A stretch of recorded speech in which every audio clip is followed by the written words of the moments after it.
Welcome to The Art of Medicine, the program that explores the arts, business, and clinical aspects of the practice of medicine. I'm your host, Dr. Andrew Wilner.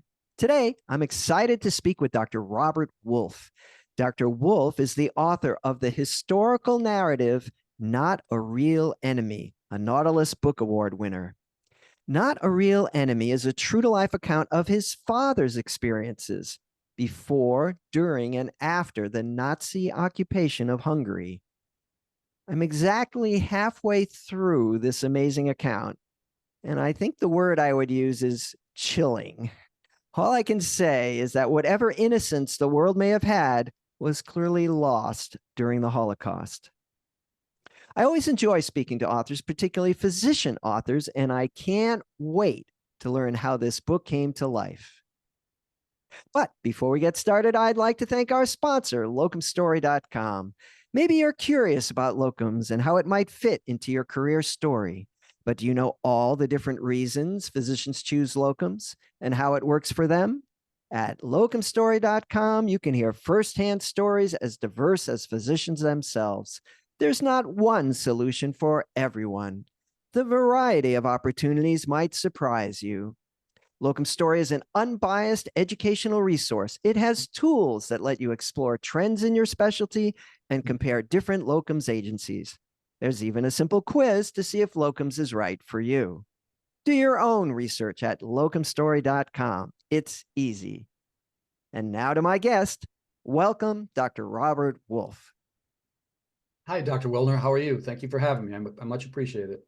Yeah, I'm happy that you're here. Your book, I was just saying, is I'm halfway through, and it's fascinating and chilling. So we're going to get to that. But first, let's a little bit of background. Who are you, and what do you do every day, and how did you come to write this book? Well, that could take a whole hour answering all of that, but I'm Rob Wolfe. I'm from Detroit, Michigan. I was born in Detroit and raised in suburban Michigan. My dad was an OB-GYN in suburbia. He ended up delivering 10,000 babies in his career, shortened career, about a 24-year career. That's sort of the punchline after everything he went through. So I went to Tufts University undergrad. I was very fortunate to go to Tufts, and then University of Michigan Medical School. I got in an early decision. My dad actually took me to that interview. I'll never forget that day, a Saturday, and I got in September. I was so pleased. By far my number one choice, being from the state of Michigan and a top 10 medical school. So lucky me again. Internship at Boston University's Framingham Union Hospital, now called Metro West, famous for the Framingham heart studies. And then I did my radiology training, diagnostic radiology at Brown, Rhode Island Hospital. And then my neuroradiology fellowship at Yale New Haven Hospital. So that sounds like not much, but that's a lot of sweat in those 30 years of pretty much indentured servantry, as I call it. And finally, I'm about 30 years now and finally ready to go out and get a job. And that's what I've been doing, is practicing radiology for about 35 years now. I've been part-time since I've been 43 and I'm now 61. So I've been happy to be able to do that and have choices in life. I'm very active in sports. I've been a gym rat for 40 years. I'm a foodie. I love music. I love sports. I've been to hundreds of concerts and ball games, and I'm very interested in a lot of things. Lately, I've been more interested in history. The book brought me to that. I have liked history before I started working on the book, but so about the book, my mom and dad were from Hungary. They were not from the United States. They were immigrants from Hungary. They came over in 1956 after the Hungarian Revolution. That was my dad's fourth escape. My dad had 4 escapes in his lifetime, and he even missed one. There's a little spoiler. He went to the wrong train under communist Hungary, and everybody who made that train, including his medical school classmate, got arrested. So the luck on this guy. I prefer to think of it as the hand of God, but my dad was very fortunate. He was also very, he had a lot of courage, and he had a lot of brains, and a lot of common sense. And we could talk a little bit more about that too, some of the individual stories. But in the 70s, so after they escaped Hungary and came to the United States and relearned the language, my dad had to redo his OB-GYN residency in the esteemed Beth Israel in Boston. And that always makes me snicker because I don't think I could get into any Harvard program in any specialty, especially now because it's so competitive. But God bless them for doing that.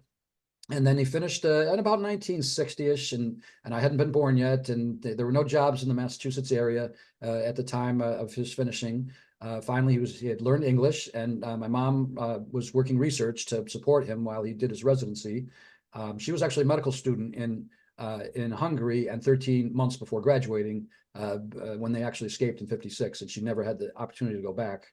So they moved to Detroit in 1962 and had me that year, and then moved to suburbia in 1965-ish, where he was a partner in a small group. The group actually grew over time, but excellent OB-GYNs and very smart guys, and a fantastic place to grow up, great people. So in the '70s, my mom and dad wrote his autobiography, and they wrote the stories of his life as though they'd happened the previous day. They were crystal clear, crisp, and as you know, you've been reading the book. The sights, the sounds, the smells, the way the dinner table was set, the way the servants, the radio, the bitter cold during his escape, just the fear of it. So they wrote it all as though it happened the previous day. They were very articulate. They were very intelligent. They were educators. They were Holocaust educators, history educators, and they were also interested in a lot of things too: the arts, opera, museums, travel, education, even sports and music, on and on. So they started with pencil and paper to typewriter to a computer. I read it as a manuscript maybe 30 years ago. Didn't think much of it. Didn't remember much of it except his very first escape, which kind of kept in my head all these years. But the second time I looked at it, 1997, my dad passed away, unfortunately. In 2016, my mom passed away, unfortunately. A historian friend of ours in my hometown handed me the disc. So the story's now on a disc. And I didn't think much of it at the time, but she said, you have to read this. You got to look at this when you get a chance. Took about a year to take care of my mom's affairs. And then I retired for a year, actually retired. And then a friend of mine out of Michigan, this is total serendipity, a former partner, asked me to help him by reading some x-rays and ultrasounds from home out of the clinic in Michigan. And so they said they were short. And so I picked it up. This is now 2018. And as a radiologist, we have two screens. The left screen is the list of the patients, and the right screen are the images. So between cases, I loaded up the disc, and the left screen was my dad's autobiography, and the right screen was my version of it converted into biography, and almost verbatim, except first person to third person. And it was kind of a dull biography. It took me about a year. It was point A to B to C. It was dad was born on, and dad did this, and dad did that. And a friend from Rhode Island actually helped me vet and query agents and publishers, and we sort of struck out with that. And so what I did was I got a couple of beta readers to read the book, and some of them were other professional authors, including one from Rhode Island. Lisa Tenner is her name, another Jewish author. And she's been great because she helped me find not only my co-author, Janice Harper, who did an excellent job with it, but also she's been a great book coach and helped me with other types of advice, like the book cover, for example, and book awards, just more than helpful, above and beyond. So a lot of it's luck, a lot of it's time and patience. And now Janice takes over and she redoes the book, parallel stories, converging stories, conversations, letters to and from home. But it's still got the fidelity of my dad's autobiography to the biography. All the stories were true, a few names made up, a little bit embellished, but the stories were all based on what actually happened to my father. So now it's 2019, 2020. Janice also helped me with the proposal package, and she helped me vet out the agents and publishers again. And we literally got Amsterdam Publishers, who's a wonderful publishing house. This is all they do is Holocaust and Holocaust related. Literally bottom of the ninth, shoestring catch, they took us on. And by the end of 2022, we had the book released, Not a Real Enemy, the true story of a Hungarian Jewish man's fight for freedom. That's a lot of story, isn't it? That's a lot of sweat too. That's 6 years. Thank you for that summary. I think a lot of sweat. a lot of us think, of the Holocaust as something that happened a long time ago, and, somebody's grandfather or something like that. But this was your father. So he must have been very young at the time of World War II, right? In the 40s. When was he born? He was born in 1922. So he was taken to a forced labor camp in 1943, late 43. So my math is correct. He was 21 years old. And my mom was actually 11 years younger than my dad. So when they had me, my dad was 40, my mom was 29. But they wanted to wait until they were in the free world. They didn't want to have kids under communist Hungary either. So yes, he was a very young man when he was taken away to forced labor camp, a slave labor camp. The Jewish men were not worthy of fighting for the Hungary or for the Nazis, and so they were called they were just less worthy. They were in the paramilitary and essentially was slave labor. And they marched all around the country. They did arduous tasks, the heat, the cold, beatings, torture, very, very miserable, starvation, a major paucity of food all the time, and just endless miles, endless walking.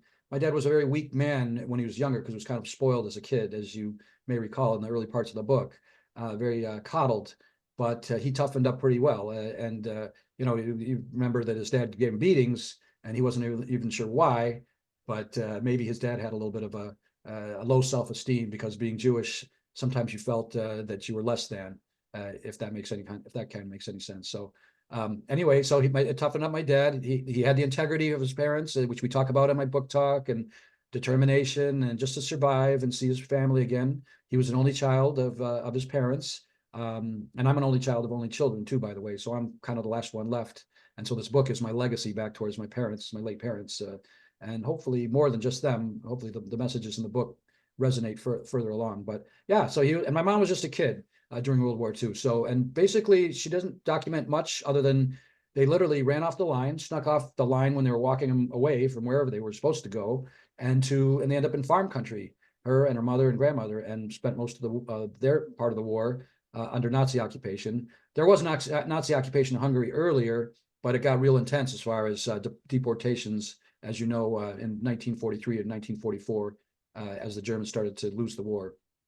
I think if you read the book, you get some insight in why Jews are a little touchy about anti-Semitism, because it was surprising to me how it was kind of accepted by the family. It's like, well, it'll pass, but as the governments and then as Hitler's influence grew, it just became this extraordinary force. I mean, leading to the concentration camps and things that were completely unimaginable. I mean, the story is unimaginable. And for me, as I'm reading it, that's what makes it so chilling. It's like you're reading this and it's a fiction book. You say, oh, that's silly. But it's not a fiction book. How it's like the Titanic. You know where it's going. And it's very, very troubling. So it must have been amazing for your dad to go with you to a medical school interview, which you never would have been granted.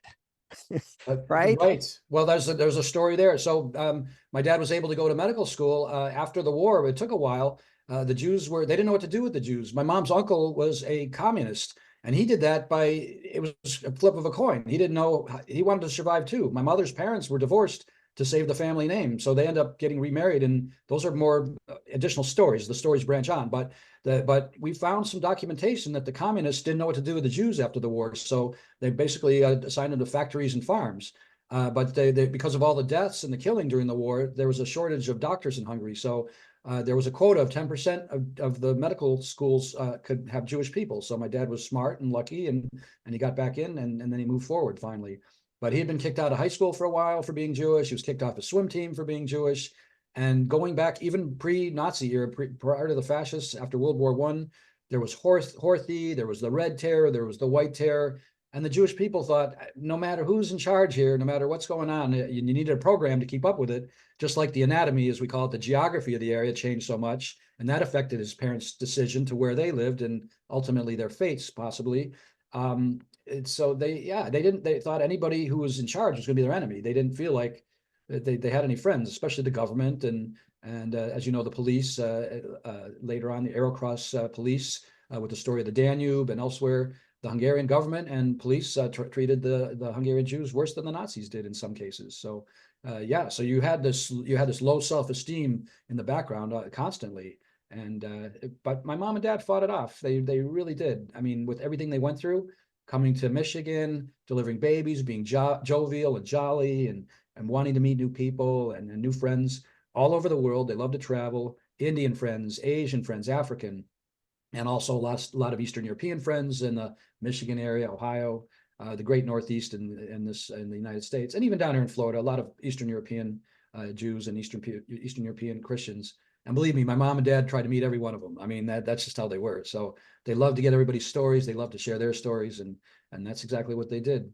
So you would never know about my dad after all that he went through, the way he loved to go into the hospital and say hi to everybody, the nurses, the secretaries, the janitor. And I was so proud to be with them. So they were great role models for me going into medicine. And hence I was radiologist. I didn't like OB-GYN that much, but I did love radiology because I like anatomy. So I'm lucky to be where I am. My parents were lucky to survive. My dad was lucky to make it. You read all these miracles that he goes through, these escapes. Four of them, as you know, I've mentioned that like every 10 minutes. Two from Nazi Hungary and two from communist Hungary. And the Nazi Hungary escapes were under forced labor camp. One in the middle of nowhere, one in Budapest, right downtown in front of Nazi headquarters. Amazing timing and luck and skill, and brains and guts. It's just. And then one is a medical student. He just had it with the communist regime and just decided to take off, and ends up arguing with an armed Russian soldier and literally makes it. But he got so nervous about the fear of reprisal and his medical career that if he was caught and arrested, that he thought he wouldn't have his.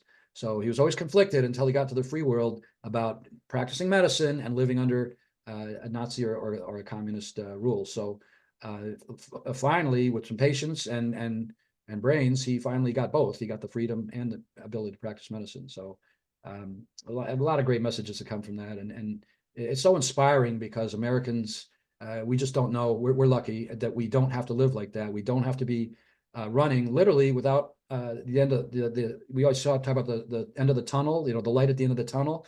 Well, where was he running to when he escaped from his first, where was he running to any of the times? You were just running into wherever there's nobody. It's just like a stray cougar or something. And starving and not having a place to live. And it had to be tough. And the lesson that we can empathize with my dad. We can put ourselves in his place, American or not.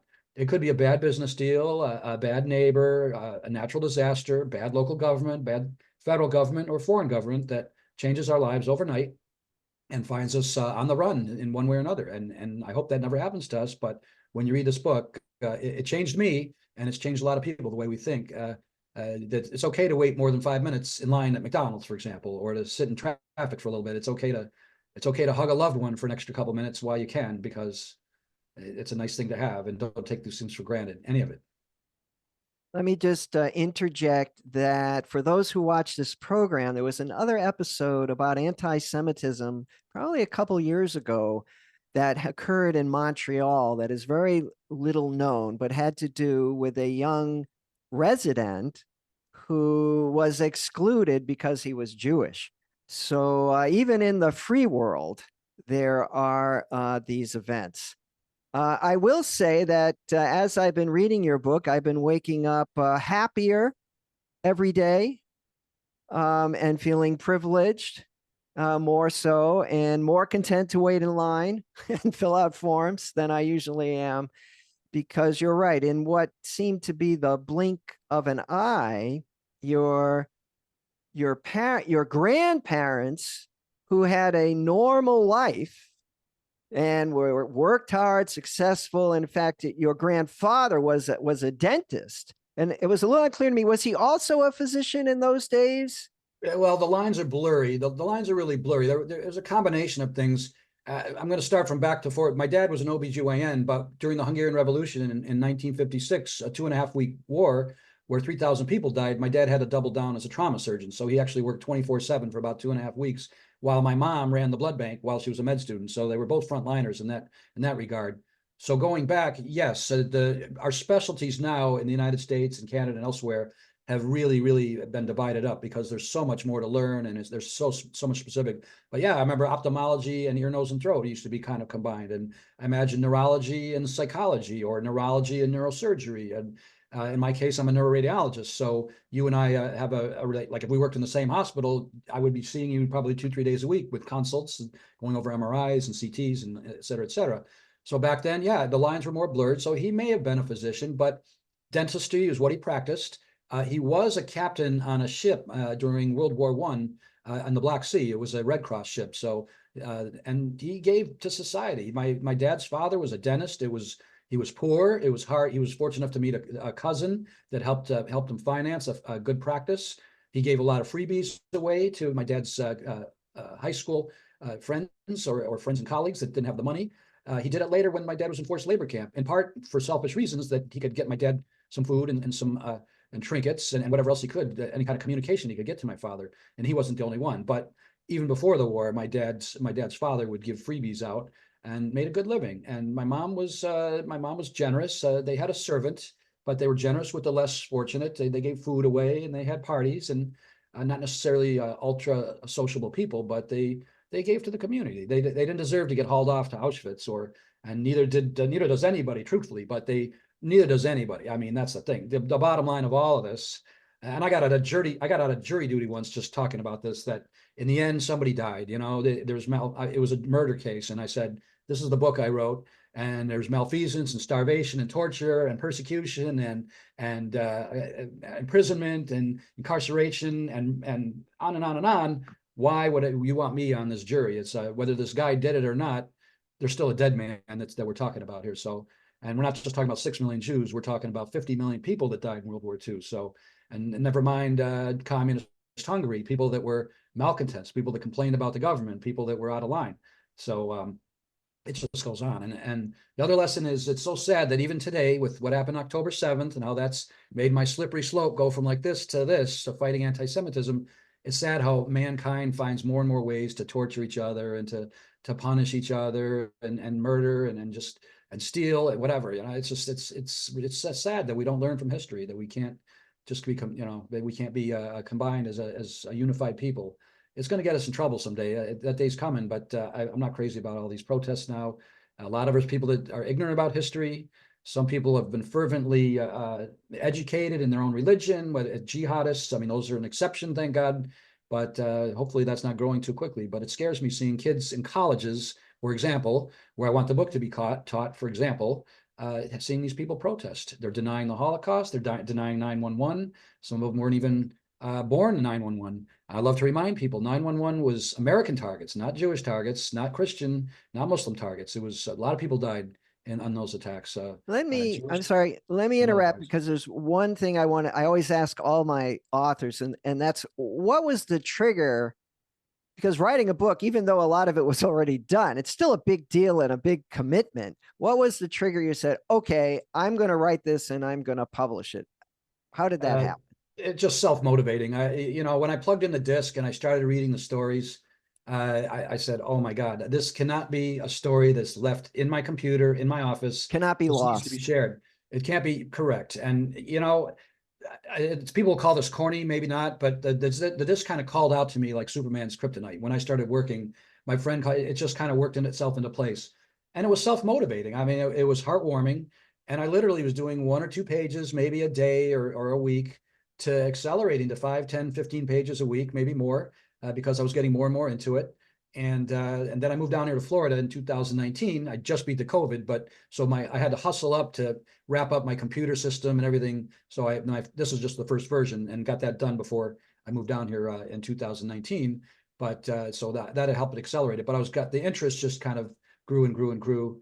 And then I did more of the history. I did my own homework into the history, as did my co-author, as did a gentleman we hired, Peter Black, from a retired guy a historian from the U.S. Holocaust Museum, to verify the truth of the history. So it is a history book too, as well as an adventure. And but yeah, it was self-motivating. I mean, the miracles, and the background of anti-Semitism, and you get the message early on. And first of all, if you knew me 6 years ago, you'd say this guy would never do this. Secondly, my parents wrote this as though they knew I was going to do this. And don't you hate it when your parents are right? And so, so I love to say that. And thirdly, I feel a little badly that, I didn't do all of this while they were still alive. But, you've got a family, you've got a career. I'm busy. You're just busy. And so you don't really have time to sit but I was working part-time, and it just intrigued me. And so the motivation was there. And here we go. We're carrying it forward. So yeah, 5 years ago, 6 years ago, you said this guy would never do this. And when I did this, I never thought the world would be where we're at right now, that it's getting more out of control, and how salient the message is. So it's all gelling. I just hope that we reach out to a lot of people with the story, and many others like it. Amsterdam Publishers, wonderful publishing company. There's a lot of great books that are coming out of there, different stories from all over Europe and Ukraine and Russia. And there's South American authors. There's Mexican authors. There's a 102-year-old author. There's an author who's a teenager. The co-authors. It's fantastic group, and I get to meet them in New York coming up in the fall, and I'm looking forward to that too. So But yeah, we need to tell these stories, and a classroom is a start.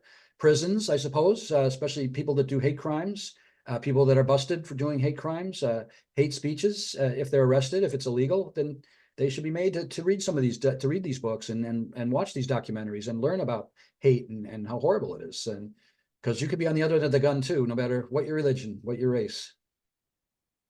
Robert, just to wrap up, where can we find your book? You mentioned Amsterdam publishers. Where else? Okay, well, they're the ones, they're the publishers, but so it's Not a Real Enemy. And I've got a couple of them now. So it's won 4 awards, and I don't even know what to do with that. I might have already mentioned that, but it's overwhelming, and I don't have time to, I'm not the type of guy to pat myself on the back and sit on my laurels, but it does mean that somebody professional finds that the book is important and it's good quality and the message is important. So there's that. The other announcement is I've just been recently invited to do a 2-day book signing at the U.S. Holocaust Museum in Washington, D.C. in April. And that to me is the pinnacle of what we do, what we're doing. And I'm so excited and honored and blessed. And that's another thing I've been able to absorb. And I know a lot of people in DC. It'll be great to see them and meet a lot of other great people. And hopefully I get a lot of those as well. So always, so you can buy the book there at the U.S. Holocaust Museum and the one in Illinois, where I've already done a great book presentation.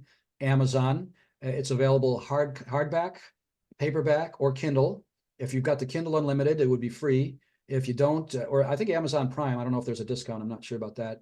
But if you don't, it's like $6, $6.95 for the Kindle. We're working on an audiobook.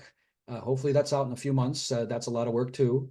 It's on sale at the Tufts University bookstore, my alma mater, which is a great honor. I think that's about it. As I say, Walmart, and of course Barnes and Noble online, or if you go to Barnes and Noble store, anyone. There's one near you, Fall River. There's a Barnes and Noble that the book's on sale. So it isn't some brick and mortar, probably about 15 or 20 brick and mortars. But go into any of Barnes and Noble, ask for the book, Not a Real Enemy, and they can find it for you. They can ship it to you, or they can bring it into the store for you, or you can just get it online. I've got a website, robertjwolfmd.com, if you want to learn a little bit more about the Holocaust and the Hungarian Revolution. There's some videos, TV interviews. I've done many of those podcasts. More coming. We're real busy trying to fight anti-Semitism, and I'm real proud to say that I'm a big part of that. And I'm fighting the hate, and that's my charge now. That's I'm doing about 10-20% medicine and probably 80% book. Not a Real Enemy. Dr. Robert Wolf, thanks for joining me on The Art of Medicine. Dr. Wilner, it was a pleasure, and thank you. Pleasure meeting you. Thank you. Before we close, I'd like to give another thanks to our sponsor, locumstory.com, a resource where providers can get real, unbiased answers about locum tenens. I'm Dr. Andrew Wilner. See you next time.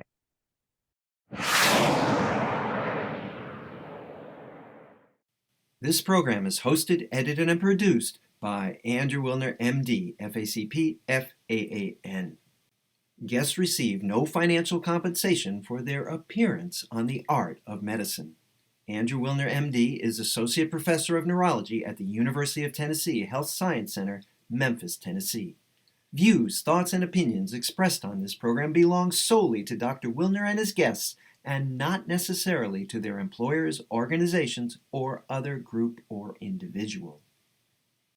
While this program intends to be informative, it is meant for entertainment purposes only. The Art of Medicine does not offer professional financial, legal, or medical advice. Dr. Wilner and his guests assume no responsibility or liability for any damages, financial or otherwise, that arise in connection with consuming this program's content. Thanks for watching. For more episodes of The Art of Medicine, please subscribe. www.andrewwilner.com